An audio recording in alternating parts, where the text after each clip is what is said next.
posterior part of occipital bone, and that is vertebral column. These are the segments of vertebra.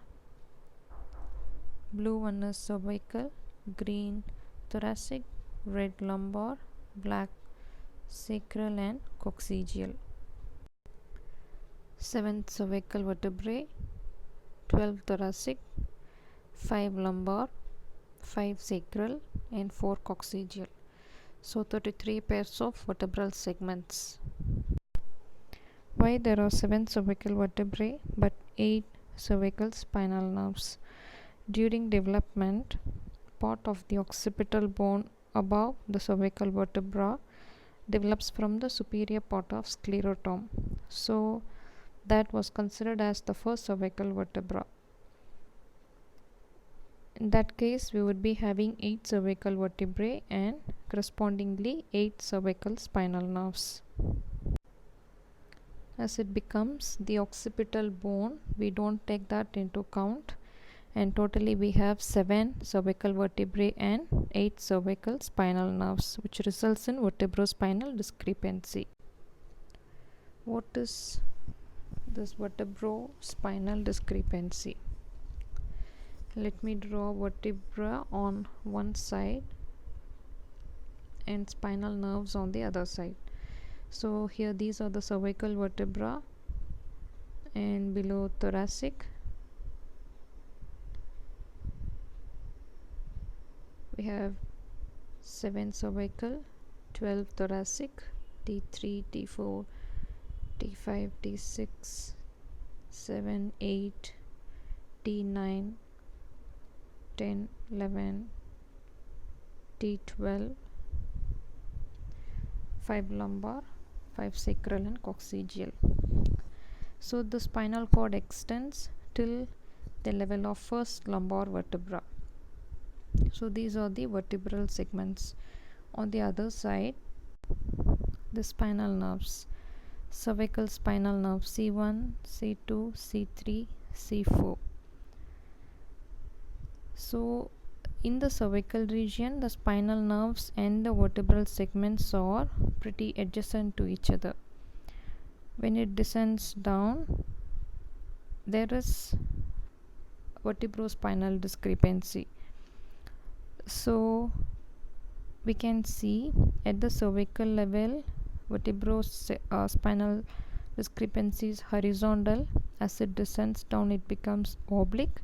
Then later, lower down, it becomes vertical. Let's explain this in detail.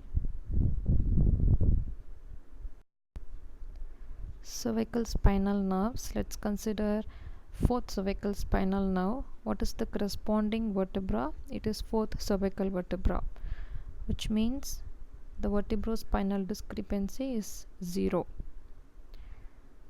And next, let's consider 4th thoracic spinal nerve. So below C4, that is from C5 to T4,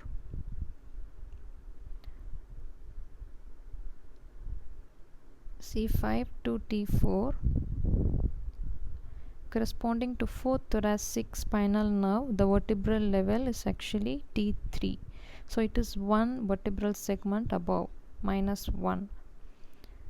Next, below T4, so from T5, T6, T7, let's consider 8th thoracic spinal nerve. What is the corresponding vertebral segment? T5 to T8. To T8, the vertebral segment is T6, 6th thoracic vertebra. So it is 2 vertebrae above, -2. From T9, let's consider 12th thoracic spinal nerve. The corresponding vertebral segment is T9, 9th thoracic vertebra. So it is 3 vertebral segments above, -3. And so we have seen 12 thoracic nerves. Next we have 5 lumbar spinal nerves. All the 5 lumbar spinal nerves corresponds to the rest of the thoracic vertebra. So below T9, that is from T10 to T12, corresponds to the all 5 lumbar spinal nerves.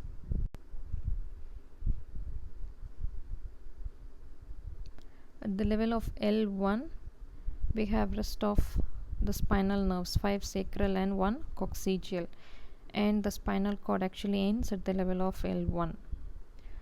So these are the spinal nerve level, and this side we have vertebral segment level. C1 to C4 corresponds to the vertebral level C1 to C4. Discrepancy is 0. Here C5 to T4 we have -1, which means C5 -1 C4 and T4 -1 is T3. For the spinal nerve T5 to T8 it is -2, which means the vertebral segment level is T3 to T6. For T9 to T12 it is -3. Vertebral level is T6 to T9. 5 lumbar nerves comes out at the level of T10 to T12, end of the spinal cord at L1. Rest of the sacral and coccygeal nerve emerges.